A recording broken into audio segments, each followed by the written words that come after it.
Marcus, just what's the team's confidence level right now? Obviously, rough spell of form, but it's not like you guys are playing poorly all over the place. You guys are putting up a lot of goals. Yeah, definitely.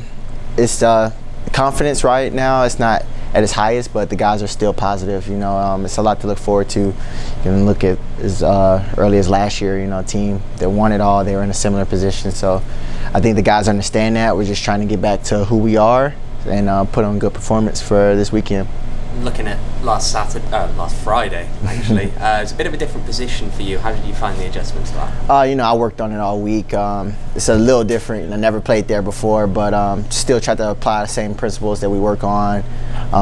It was only for a half, but it's something to have in the locker in case the team needs it and Rick needs it, and I'm happy to help any position I play. After the game, Rick said it might have been one of your better 45 minutes of the season. What do you think kind of led to you being so successful? I think the team in general responded well second half, which helped me to do what I needed to do. And I think second half for me, the mentality was to just do what I know. I'm in a position I'm familiar with. We're already down. So just to be motivated and aggressive was the message heading into the half. And I thought that I did that. And I thought the team did that. And I thought the team was responding well, which helped me to have a good performance. You guys have had periods of play where you play really strong and then periods where it drops off. Why do you think that is? It's tough. Dealing with consistency is always tough when you haven't been getting results. So I think that's kind of playing into mentality-wise a little bit. But the group is strong, like I said, confident. We know what our, weaker areas are, and that's one of them. And I think that's a focus for everyone. So lean into it. That's something we work on and improve for the rest of the season. You mentioned having a new position to be able to put in your locker. You guys have been using different formations the last 3 weeks. What challenges have that brought you in training and on the pitch? Obviously you have to be a little more tuned in, a little more focused when you're playing a new position. I just think that has been the most challenging part, is just picking up on the subtle cues, being in the right positions, pressing in the right moments. But like I said, before being put in that position, we go over it all week, and it's been really helpful to have that week of training leading up to it. So whatever position I'm needed, Rick and the staff has done a good job of preparing me for it.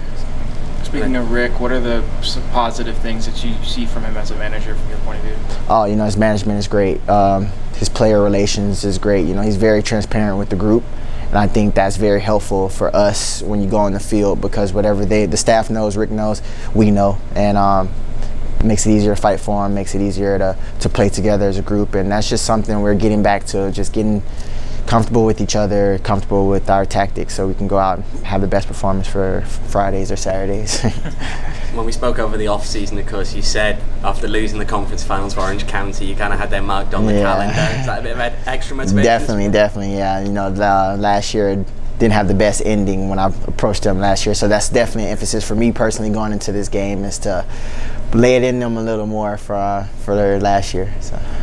Rick has said that kind of the starting 11 in the weekend, or I guess Friday, is decided based on kind of who performs during the week and who competes during the week. Is that something that's been passed over to you guys? Do you guys know that going to the weekend? And how do you feel about that? Yeah, that's been part of Coach's transparency the past couple months, is that, whoever puts in the best work, whoever is playing, performing well in practice that week is going to most likely earn the position that weekend. And that transparency has helped spark motivation and energy in the group. You see it more in those spans where we play well. There's good moments, great moments actually between each other, and that comes from on the field and training, and that comes from the hard work being put in from the staff and the players, and that transparency is with the group, and we know it, so it leads into practices. How does Rick control the locker room, in your opinion, in terms of keep you guys kind of willing to fight for him? I think just the transparency piece is the big tool that he uses. He whatever he's thinking, whatever he and the staff is feeling, they relay it to us. That's something that goes a long way with this group, especially because it's a lot of experience in the group. So to just know where we are from top to bottom, it helps with chemistry, helps with work rate, and I think Rick does a great job of doing that. Laying that transparency with his guys, and it's been good to have. Obviously, you guys always want to win, but what would it mean specifically to break the losing streak at home in front of the fans? It just means so much, It's been a tough period for us, and we know it's been tough for the fans as well. So we play with that every minute, you know, every opportunity we get, we keep the fans in mind. So to break that losing streak this weekend is a primary focus for us, and I think you'll see that this weekend.